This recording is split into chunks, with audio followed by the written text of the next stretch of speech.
You joined us for Rain of Blood, and together we made it rain bigger and better than we could have ever imagined. So now, join us for a second blazing inferno of knowledge and exploration. You're listening to Rain of Fire, the scorching sequel event to Rain of Blood, where we're going to delve into the world of fire play education and safety as we prepare for the upcoming Rain of Fire event.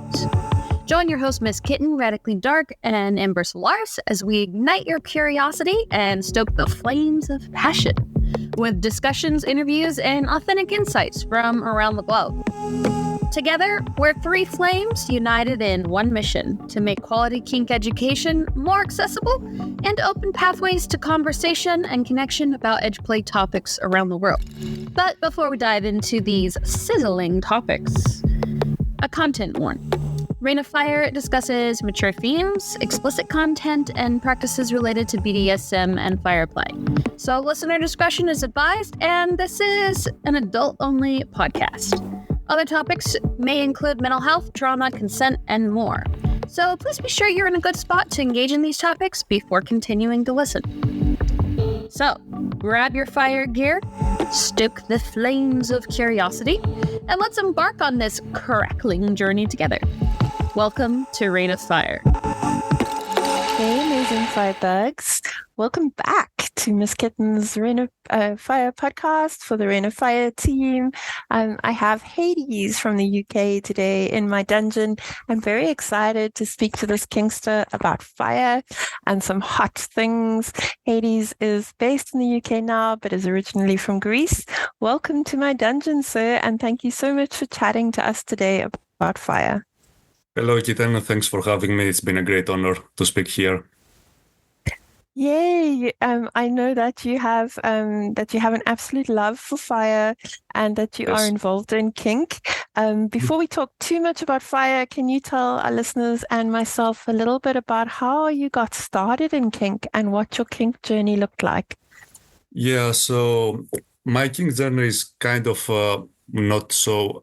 It may be unusual a bit. So I started my kink journey like about a year and a half ago, so not so long ago. I started vanilla dating a lady. She still is a switch, but mostly sublining. So we started dating as swingers because I've been a swinger in the vanilla life, in the non-kink life. And she was into that, and I had seen her in some scene. So after a certain point dating, I was like, I can give it a go. I can try doing some impact on you, and so that's basically how it started. It was very strange and very peculiar, I would say. The feelings that I got from that process were unexpected, and there was a unique blend of emotions, I would say. And that was it. Like the first scene we had, which was I remember it was quite funny because I could barely handle a flogger back then, and it was strange. But then the aftercare got came into place, and it was quite a unique experience. So that was it for me. I basically got hooked after that night and went there head first. I love that. And I think there's something very special about all the emotions and everything that come up with kink, and us showing this incredible vulnerability. It's something that we don't get in normal relationships and in normal, just normal dating. This seems to provide us with a platform to be completely honest about what we really need and want. So I love that. And I love that you brought that up. How did fire start for you? Where did you start with fire? Yes, so I do not have a sadistic stake when it comes to BDSM. I do not get enjoyment directly from inflicting pain. It is usually the partner's pleasure, the partner's enjoyment that fills my enjoyment. And so shortly after I started doing kink, I started incorporating a sensual element, a more erotic, more intimate element, you can say. And because I always had some sort of love for fire, I thought, why just not add it to the mix? I mean, I was thinking about it that you can maybe warm the skin and just wipe it off with a wet towel, or roll a glass dildo over a warm skin or a metal bar, and that can create a nice sensation. So that's how I started thinking about putting fire into the mix. And a few months ago, after I started learning about different types of kinks, like attending workshops and speaking to more experienced dominants, I attended my first workshop on fire artistry. Mostly, it wasn't about kink. It was about fire breathing, eating, and fleshing, though the performers call it body burning. What we call as fleshing, fire performers call it body burning. That's when you just rub a lit torch against someone's skin.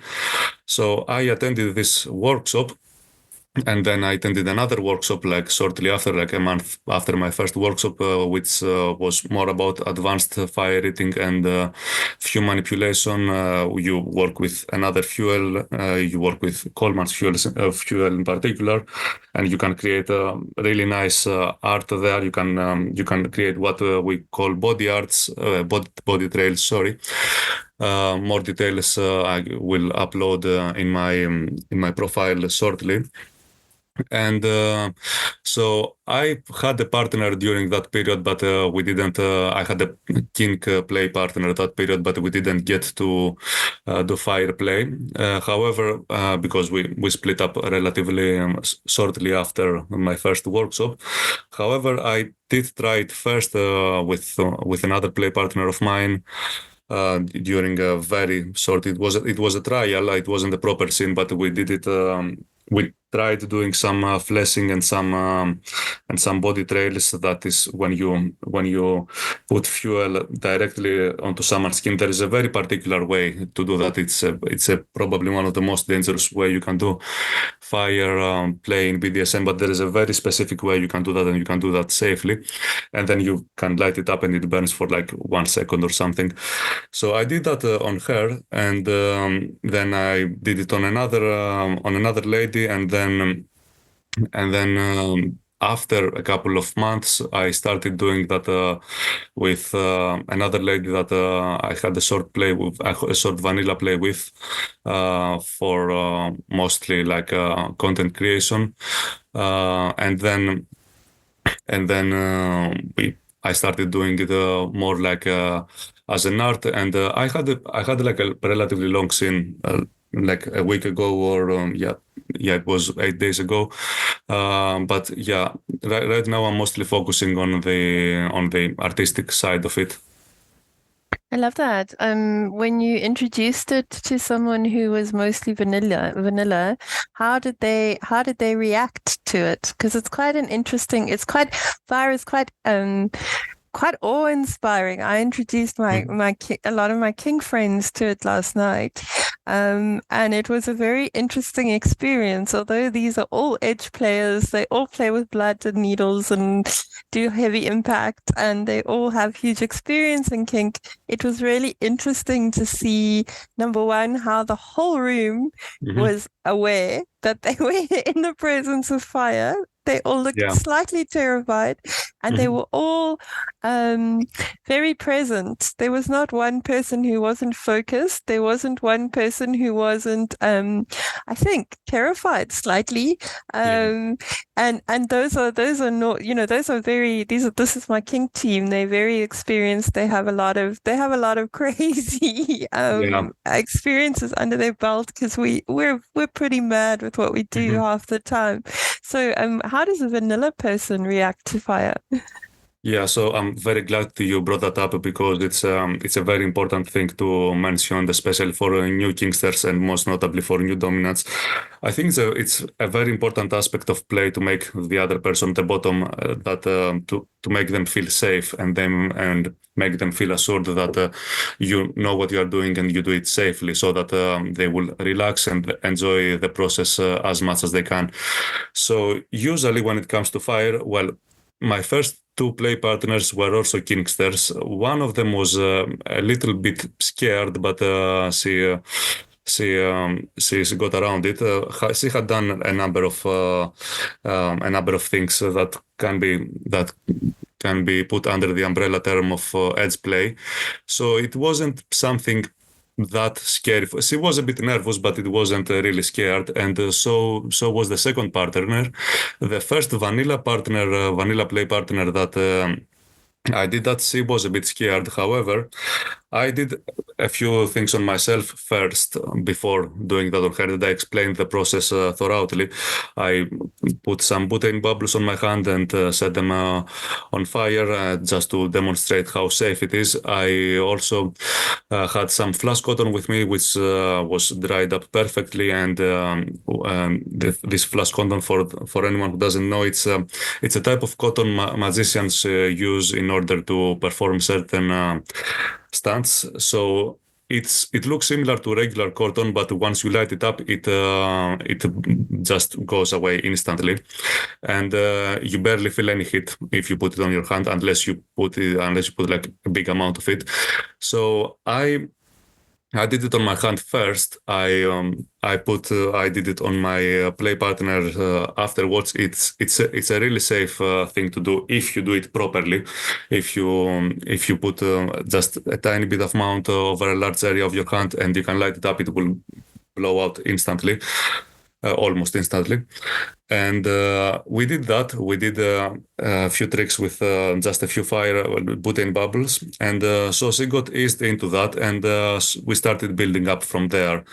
So, and she loved it. I mean, we did that again, and we have plans to do that again, even at a larger scale at other events. I love that, and I like the way that you provided quite a fun introduction to fire. I've used quite a lot of flash cotton in my life, and it's the one thing that it doesn't matter how many times you do it, there's still like this total adrenaline rush when you light it. It's still super fun, and even though you know that it's not going to burn you, there's still an anxiety about the experience, but it's a fun anxiety. It's a great fear. It's something that I really enjoy, and you can use it quite safely on many parts of the body. yeah, exactly. Yeah, I think. Yeah, sorry. No. So I was just about to say that I think this fear that you mentioned can play an important part of the play, because you get this thrill in the beginning, but then you realize how safe it is, and then you just take a rest a little bit. So, and some of my play partners have described fire play as being relaxing, as I presume it's for that reason. I mean, they might feel nervous first, and they might feel that they are on safe hands afterwards, like they feel assured that they are safe. And I think that's a pretty important part of the deal, because it's also it's this type of play is not so sadistic, at least not in the way I do it. It's more like sensual and more like psychological, let's say, during like through that process. I love that, and I definitely think that the fire play especially like the fleshing or the wand work, can be calibrated to be incredibly sensual and incredibly just a really nice relaxing time. I'm not as a top. I'm still not relaxed when I do it. I'm still very much thinking a million things and trying not to burn my bottom, and I'm counting the flames. Yeah. So I need a ton more experience with it. I'm really lucky to have some bottoms who are very good at using their voice and helping guide me, and I have some tops that are helping me at the moment learn a bit more about it. So we're learning together. Yes. But yeah, I think it can also be seriously sadistic. It just depends what the bottom wants. I'm not sure. I haven't really in my own head worked out if I would use fire in a sadistic way with wands yet. I don't have enough experience with the kink. So, but I definitely think it could be.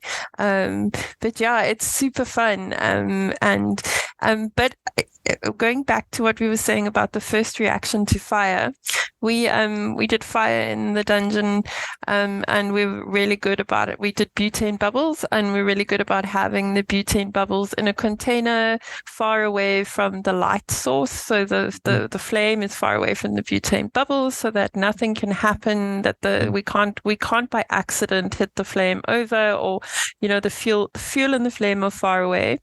And we put butane bubbles into one of the girls' hands, and she shook her hand across the dungeon, threw the flame straight into the bucket of butane bubbles, and the whole bucket went up. So I think it was a great reminder. We were prepared for it. The bucket was put out very quickly. There was no risk of anything burning from that stage. It was very effective. It made a great video. But the reality of the situation is fire is just one of those things that you can never predict how somebody is going to react to it. Yeah. So I definitely what I've taken from listening to you is I think that flash cotton is a great way to start, because I think if people have a bit of experience with flash cotton, it's super scary, but it's also super safe. Even if you were to throw the flash cotton, it would burn out before it would hit anything. So I think that's a great start. I'm definitely going to use that going forward. What are you looking to do with fire? What is your next step? What is your next adventure? So I will be performing in FetFest UK. It's a festival in Lincolnshire, like in a county, in one of the UK's counties. It's probably the biggest festival for swingers and kinksters. It's alongside. It's basically two festivals in one place. It's called Swingathon and FetFest. It's a festival for. It's a collective of two festivals for swingers and kinksters, respectively. So I'm gonna be doing 3 performances once each night, and I'm now in the talks of with some event organizers to do something extra on top of these performances during that day. So my plan there is to do a few scenes and some public demonstrations with butane bubbles and flash cotton to members of public there, which they may have the opportunity to take photos of it because they really love taking photos.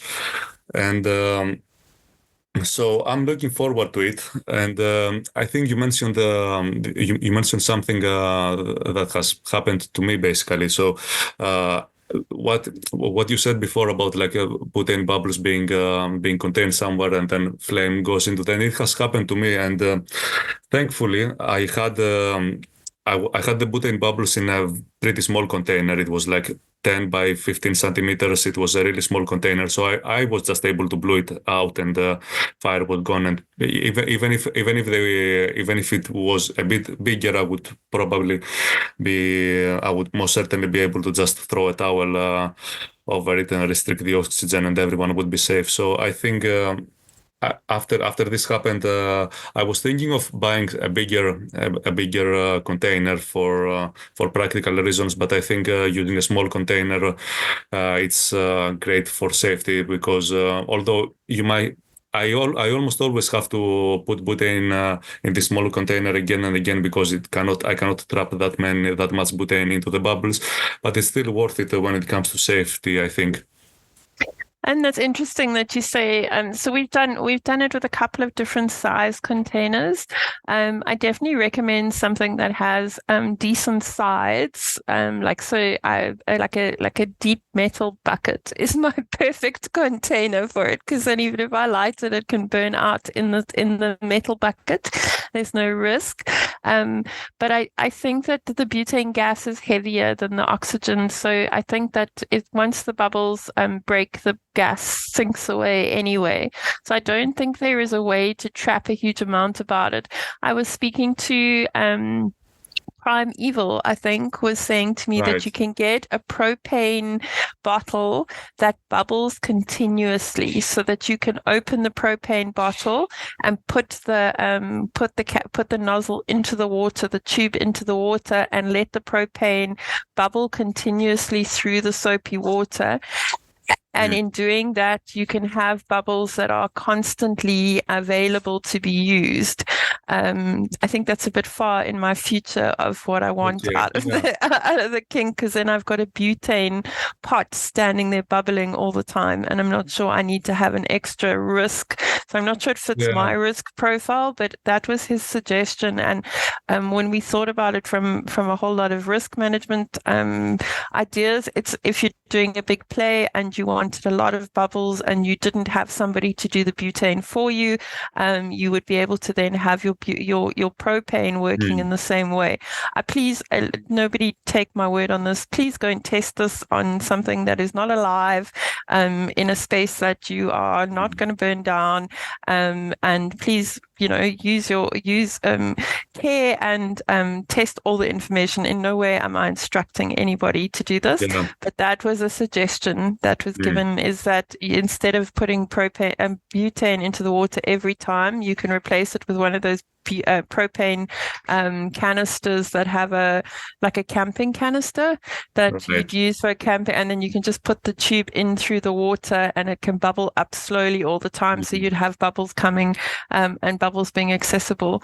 The bubbles are interesting because they're very much dependent on temperature. There's a lot of things that affect how well the gas works. So if the soap is slightly thinner, you get smaller bubbles, and you get more of a foam. If the liquid is slightly thinner, if there's less soap in it, there's a lot of things that affect it. We've also had a session with the butane bubbles where we managed to get super big bubbles out of the water, but they didn't stay on the model's body, so they popped on the model's body. But what happened then was the gas sank down against the model's body, and when you lit it, the gas still lit up. So we tested a lot for science in a controlled environment with a lot of people helping, with good spotters, with a whole bunch of safety equipment. But I think it's important to know the product that you're using. Also, temperature plays a big part with butane. The colder it is, we've had different effects from a cold night and different effects from a warm night. And then, also different effects if we're doing it outside, because if there's any breeze, that also really affects how the butane works. But that also, the good thing about having a slight breeze with the butane bubbles, I'm not talking about gale force winds and blowing bubbles everywhere, but a slight breeze, it dissipates the gas from the bubbles that burst. So you're not getting an afterburn or a second burn. You're only burning the bubbles on the model's body. So that there's quite a lot. I absolutely love the butane bubbles because they're a way of having fire with there's very little heat as a model. You almost don't feel them at all, and they are spectacular to watch. They're just really I find it a way of I find the fleshing for me with the alcohol. I find alcohol I still need to be in a controlled environment. I still need to have a lot of help. I still need to be super careful. I'm not playing without a spotter. I'm not playing without a team. I'm still baby in that regard. But I'm finding that with the butane, it's almost safer because there's less risk of a burn if you're setting up properly and you're following all the safety procedures. I don't know if you agree or disagree with my findings. This is my for science kitten hat on. Yeah, of course. I mean, what you said was absolutely spot on. With butane, there is this layer of foam and water that protects the skin. It separates the skin from the flame, and that protects the skin from getting burned. And the very worst case scenario, in my experience, is to just get a small first degree, a superficial burn if the skin is if the skin is a bit sensitive. And I have noticed because I've been doing that to a lot of people, and even when it comes to putting butane bubbles on a hand, just in the beginning of the process to get them used into it. Some of them I put their thumb relatively above the bubbles, and I've noticed that the skin just beneath the thumb is a bit sensitive. So some of them have gotten some tiny burns there, which it's not something serious. They would go in like 1 or 2 days. They have been informed about it, and they were fine within. In fact, one of them, I actually suggested to her to, because I have some aloe vera, some cream for the treatment of burns and the prevention of burns, and she refused. She said that no, it's fine. And then I met her like the very next day, and then she said, I got a burn on the a tiny burn on the heart. She was totally fine with it, but it was this particular spot that I find is very sensitive. And another thing, it's still the safest thing to do. Like butane bubbles, they do not last long, and if they do last long, they will probably be like in between some sort of foam in it, so they will not create serious burns. So it's my first is the thing that I do the most. All the other things that I do, I make sure the environment is as much controlled as possible, and the bottoms are properly initiated into fire play, so that they won't do any particular moves that would exacerbate the risk for anything, and that they will be able to communicate things immediately to me. And one of the things that I noticed, though, with respect to fire play, which is why I'm feeling a bit nervous, because I had messages asking me about fire play, and I was feeling a bit nervous giving advice, because I know people love to do that. I love to do that as well. So many other people want to give it a try. However, I have risked that no matter what you do, there is always some inherent risk that you can do. I mentioned before the body trails, where you put Coleman's fuel directly onto someone's skin and then light it up. So usually the process I do that is that I dip a wick into Coleman's fuel and trace a thin line across a part of the body, and then I light it up. But there is a specific process that you can do that. You have to flick the wick before you do that to get rid of any excess fuel. You have to do that. You have to trace the line over just the edge of the wick to make sure that it won't put too much fuel on the bottom skin. And there is a number of essential details that have to be in place before you do that safely. I had done it on me. That was part of my second training. I learned doing that in my second workshop, and I had done it to me tens of times. I did the exact same thing to my first partner who did fire play with me, and she got a burn that lasted a couple of weeks. It wasn't superficial burn, and it was the exact same thing that I was doing on my own hand. And because people have different sensitivities, even if you try something on yourself a couple of times, that does not mean it will be safe for others. So after that, I usually make sure that I start at the safest point and take baby steps towards progression. I love that, and that's a great reminder. And I think you've mentioned two things there that really hit home to me. The first one was that no skin is the same. We are not equal as far as skin goes. And then the second one, it was interesting about the aftercare. I'm really, because I'm a needle top and I do a lot of needles, my aftercare's got quite strict.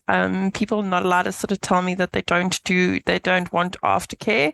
My aftercare now consists of, here is the ice pack, go and sit down for half an hour in a quiet corner and use your ice pack. This is not a debate. We're not having this as 50 questions. It's going to improve your healing by 50%. Go and do it. And that's part of it's now. I used to be, because I top for quite a lot of different people in a session, it wasn't something that was important. And I would discuss how people were going to handle their things and then leave them on their own. Now I'm very determined that the ice is part of a good healing process, and it's part of good self-care, and it's also part of making sure that canvas is good for me to work on again. So it's a bit selfish. But I think with the aftercare, and what we've done with the aftercare is we've made the burn shield part of the play, so that when we've finished, we've wiped the model down, we've taken make sure there's no fuel left on there, and then we've made sure that we've put aftercare on. It's super fun I've got some really good looking friends. They've got really nice bums. It's always super fun to rub somebody's bum with some nice gel. But I think it's also important, like, I think from a skin perspective, for me, looking after that skin is an organ that covers your body, that presents to the world, that you've got to wear around. I think it's super important to have good self-care with your canvas.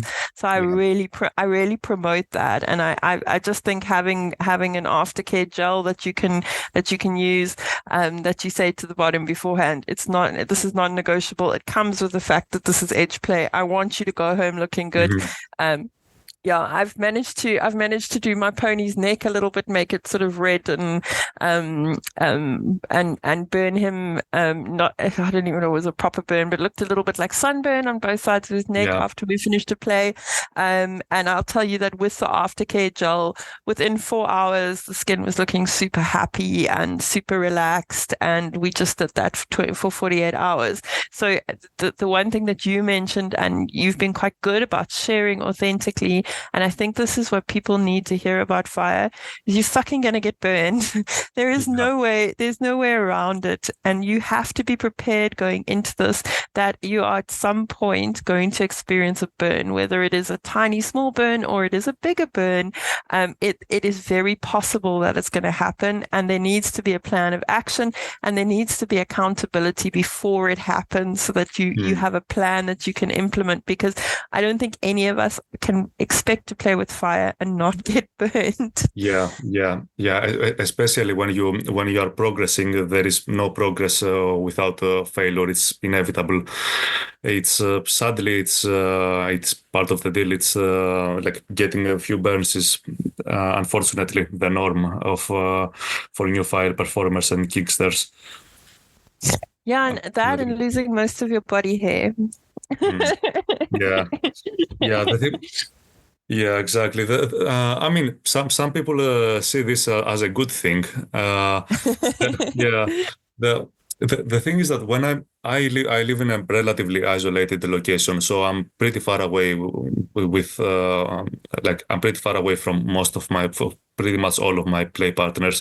So after a play, I usually make sure that I put some cream on them, or if there is the mildest suspicion of the skin reacting badly after a few hours.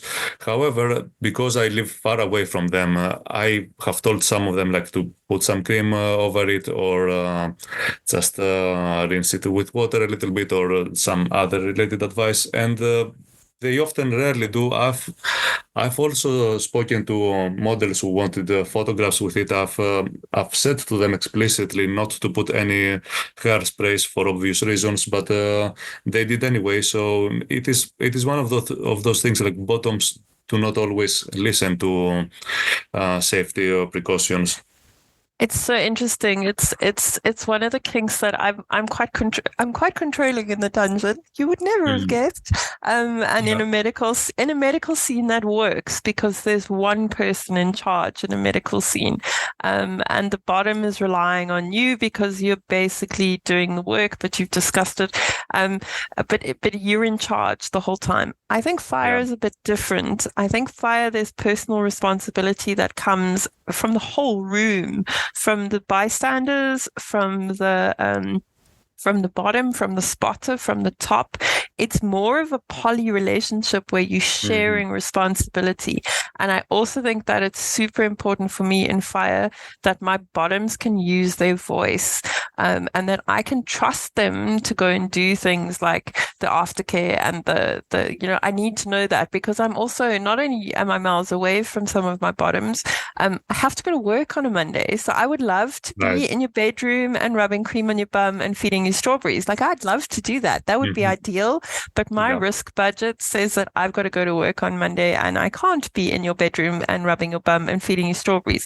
So what is your plan? And can I trust that you're an ethical enough human to have the self-care to look after yourself? So I really try and promote self-care in all of the scenes that I'm doing, whether it's fire or blood or whatever we're playing with, because showing up ethically, looking after yourself, knowing how to take care of yourself. If you can do that before a scene, you'll be able to do that after a scene. So one of my negotiation questions in the last 2 years has become, what does your self-care routine look like? Because I need to know that these people are invested in their own canvas. I can't be invested in their canvas after the scene for everybody. It's just not in my risk profile. And I'm very honest about that up front. It's not that I don't want to be, and it doesn't make me a bad player. I just literally can't afford the time off work to do it. So if you want to do this and you want to commit to me in the scene, I need to know that you can look after yourself. But I was one of those bottoms for a long time that didn't listen to my tops aftercare instructions. And it took me 20 years to get to a point of being better with my own self-care. So I feel for these bottoms that are not listening. I can tell that, and in fact, there have been cases that this has put some pressure on me, because I'm also in the process of starting learning shibari, like rope play, and I've done that with a couple of play partners of mine, and because I do not know much, I'm basically just starting doing shibari, and I'm not very familiar with. I'm not as familiar with the process as I am in fire play.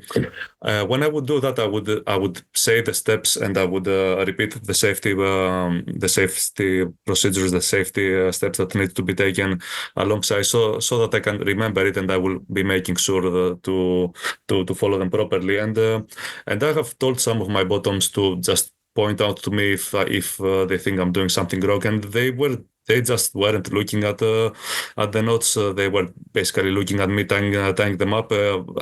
Even when I said to them, even when I encouraged them to just interrupt me and rectify me, should I be doing something wrong.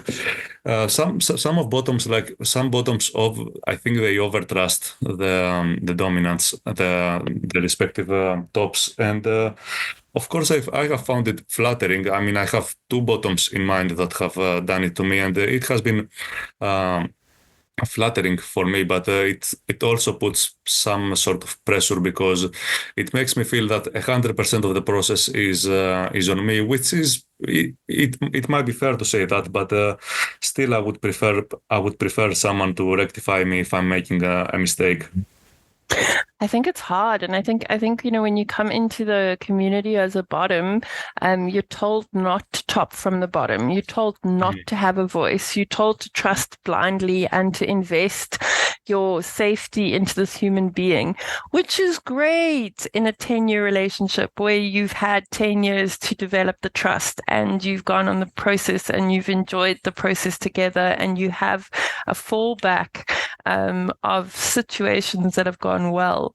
But the sort of textbook is like, you must submit, and if you give feedback, that is topping from the bottom, especially in my community.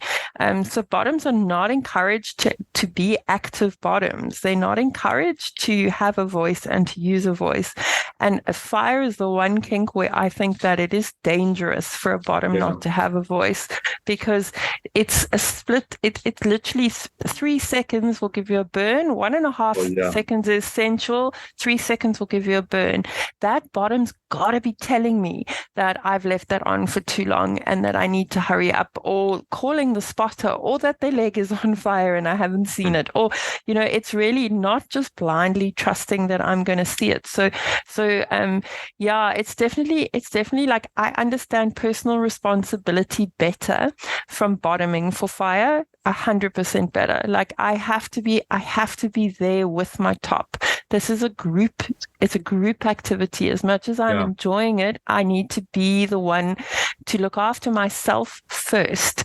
And I think that's quite important. So for me, fire is like the epitome of active bottoming. In fact, I've got the amazing Princess Rara is going to do a bottoming class. I've got Shadow coming to talk about how to be an active bottom and use your voice.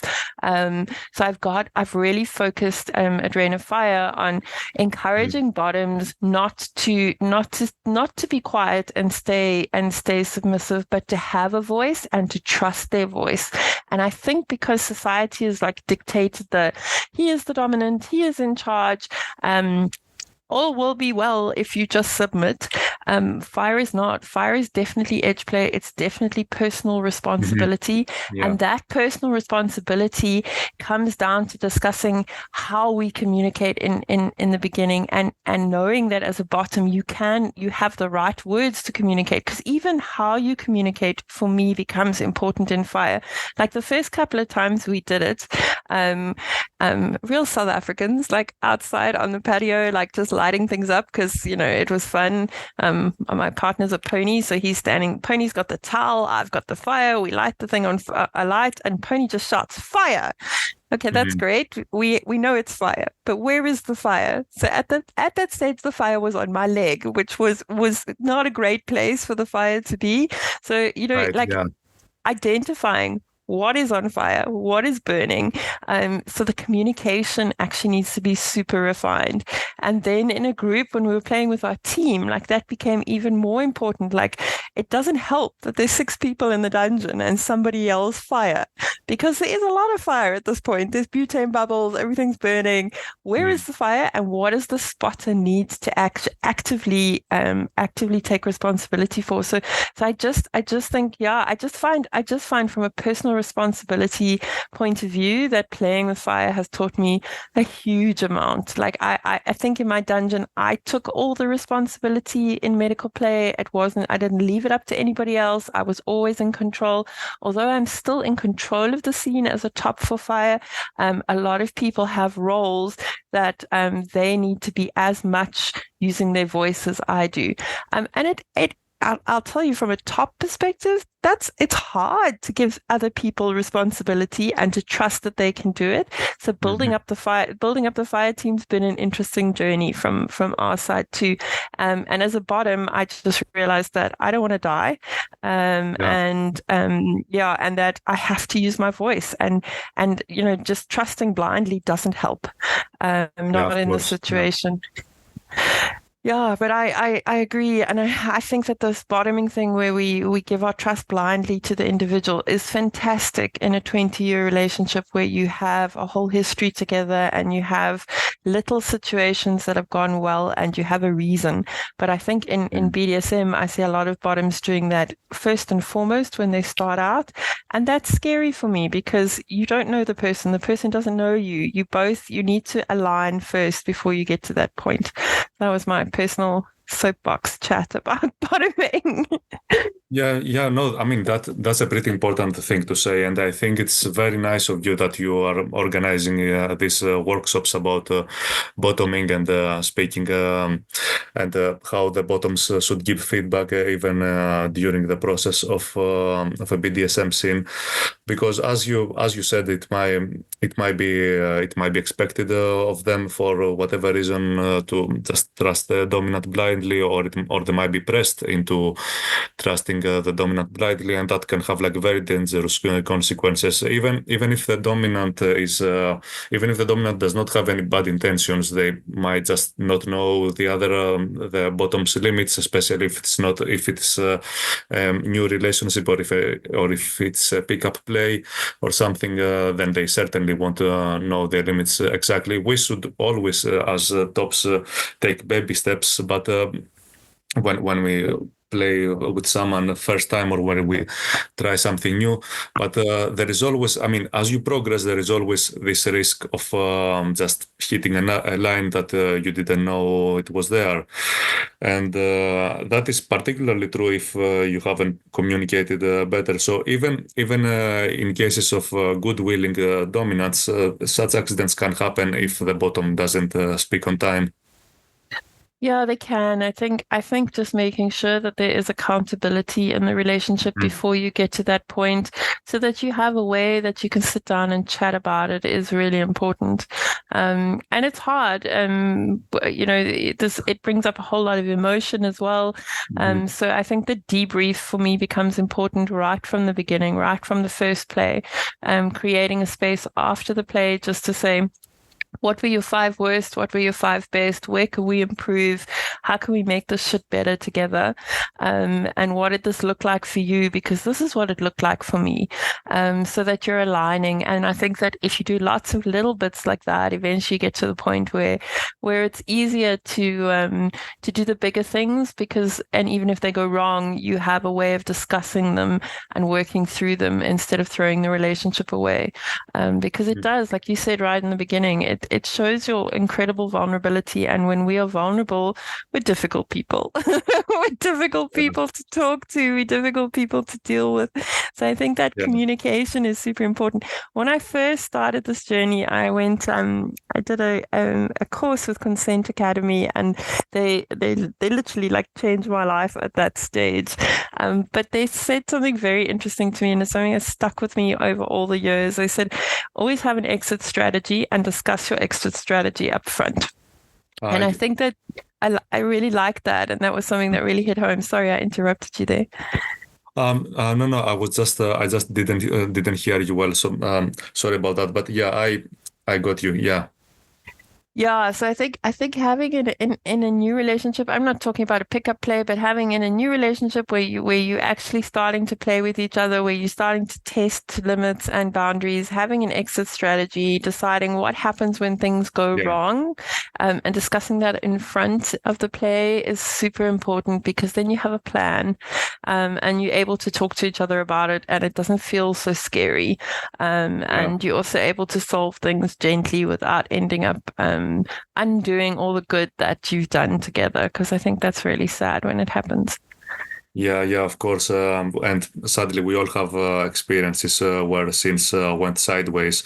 Not maybe not seriously sideways all the time, but there is usually at least one case in every experienced dominant that had that maybe the bottom had like a very sudden and a very deep sub drop, which is not so uncommon to happen, and that can certainly put a lot of emotional pressure on both parts of the deal. So we should always be prepared for the worst, and we should always be honest and ready to, if just in case it has never happened to me yet, but I've heard cases that it has happened.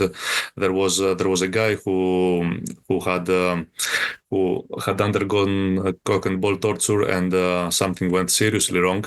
So he ended up in the hospital, and then the two dominatrices that did that, they were thankfully completely honest. The nurses were shocked to um, to listen to what was going on, but yeah, for obvious reasons. But thankfully, everyone is good. Everyone ended up good, and I think it's one of those things that I really appreciate in that lifestyle. It can teach you responsibility, and it can teach you being a better version of yourself. It can teach you like to be accountable, like not hiding away from your mistakes and the responsibility. And I think, in particular, Fireplay has taught me a lot about this. Yeah, 100%. I think what's really advisable, and I've read it a couple of times, and you've just reiterated it, is if you're playing with someone who, what is the story you tell the general public if things go wrong? That's a great question to have answered before you're on your way to the hospital. And who is your emergency contact, and what story did you tell them about where you are today? So that we all align before we get you all into trouble. And I have to be honest, like my friends that I play with, are very open about their kink and what they're doing, and they're not hiding it, and it's not something that is dark. And because of that, they are not anxious about things going wrong. So less things go wrong. I think when somebody's anxious about something going wrong, you're almost putting that energy out there, and it's almost you're almost guaranteed to find out what happens at the end of that experience. So I tend to want to play with the people that are ethical about who they're telling what to, and they're not hiding it from a partner, and they're not they're open about their experience, because this is a big deal. Kink, and the other thing is, kink is meant to be part of your fantasy. It's meant to be an adventure, and it's meant to be fun. So if you've got this dark secret that you're keeping from the world, and you're so scared of somebody finding out about it, I guarantee you're not enjoying the experience, and it's not fun for the person topping you in that situation either. So I like the players who are ethical and who align ethically with me before we play. I think that's important, and I'm just very blessed to have a group of mates who are good like that, and we've grown together. And I think that's possible for any kinkster. I don't think, a lot of people say, like, well, how do you connect? Just slow steps. You said it 100 times today in the podcast, like slow steps, little things. It's not the Olympics. You don't have to have your whole body set alight on the first time you play with it. You can also just set your hand alight and go home and think about it. Like, you don't have to do this all in one go. You're going to live for another day. Yeah, I think you also mentioned something very important about being open and being honest with your friends and partners, and this is something that I particularly find in that scene. I don't know if I was just lucky, and my local community has been really nice, has been at the really good end of it, and maybe there are communities who are not who are a bit more shady, but my community, at least in places that I socialize, they have been really nice people. And what I have noticed is that I always feel more free, like when I even go to manches, or when I have dates from people within the community, or when I go to just play events, and I might have a pickup play, or I might not have a pickup play, and I just go socialize. I have always found it a lot more easy to go and talk about myself, and be like a and project like a more honest version of me, because I before I entered the community, I had attempted I had validated before, but I have always found it quite pressing, because I've always had something in the back of my head, like telling me to just try and always try to project the very best version of yourself.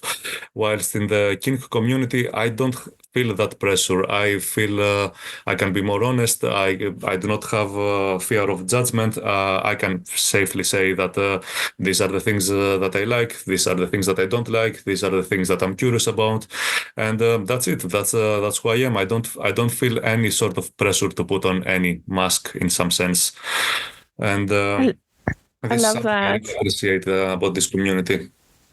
I love that, and I totally agree with you. I think the freedom that I've found and the friendships that I've got from the kink community has been incredibly special, because I'm not hiding who I am, and I'm not trying to fit in to anybody else's box and make myself any different.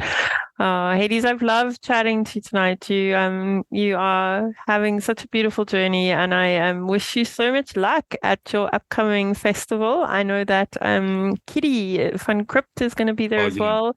Yes, and she's incredible. I absolutely adore her, and you guys are just going to have the best time, and I send lots of love and good wishes for that. And thank you for your honesty and your authentic chat tonight. I'm really feel privileged, and it was lovely to connect with you, and I hope we get to connect again.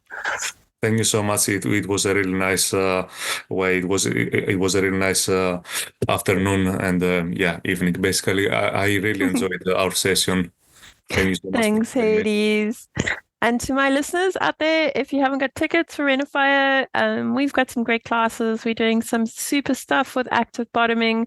We're doing some super stuff with fire.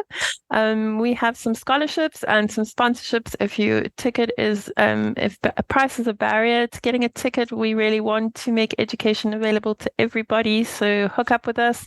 We've got some exciting panels coming up where we're going to chat to some tops, some bottoms, and some BIPOC players about fire and their experiences.